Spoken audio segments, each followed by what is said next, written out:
My drive to work in the charity sector comes from my own experience as a Black woman coming from poverty. It's so important to me to do a job and be in a sector where I feel like the work that I'm doing is impacting people like myself. And something that's very important to me within the charity sector is for organisations to employ people with lived-in experience. So what this means is people that both have the professional experience but have the lived-in experience that gives them a unique understanding of the work that they're doing and ways that they can tackle it, because they're not just speaking from professional experience, but they're also speaking of things that they have lived themselves. My name's Rachel Osando. I'm from South London and originally from DRC Congo. I'm an intern at Guys and St Thomas Foundation, and I'm also a student at Queen Mary. Generally, when people talk about the imposter syndrome, they talk about it in regards of people feeling like they don't belong in certain areas. For myself as a Black woman, there's that added layer of when I'm stepping into an office, I can't help but realise I'm the only Black person. And I come from South London, so the way I speak at work is not the way I speak at home or with my friends and things like that. So being an imposter in those areas and spaces is basically feeling as though you have to assimilate into a certain person and pretend to be someone that you're not to be accepted in those spaces.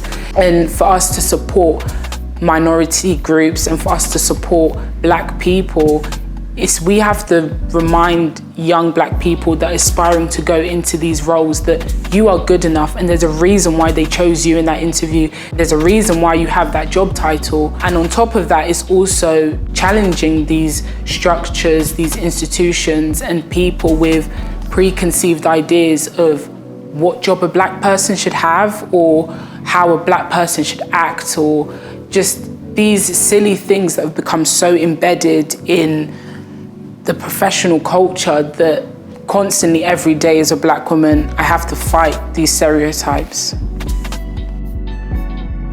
Having the chance to work with Guys and St Thomas Foundation has given me the insight that I needed into the legal world, what it's like working in-house in a charity. I also had amazing opportunities to work with political figures, just to sit down with people in politics and sort of understand the type of work that they're doing.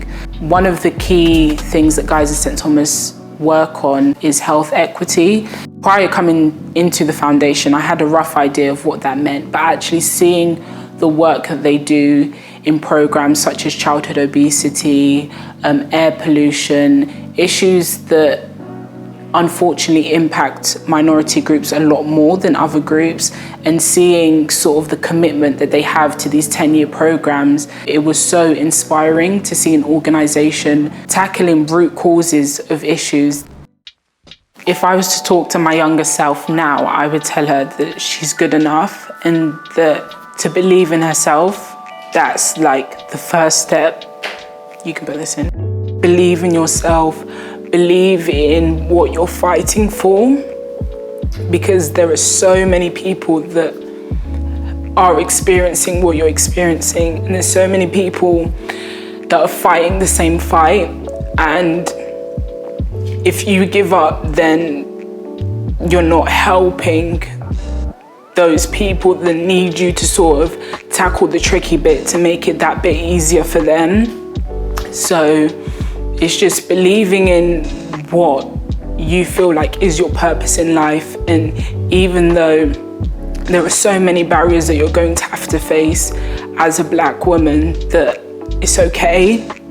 And just to keep facing it head on and to not shy away from it. And hopefully the work that you do can then impact the lives of others.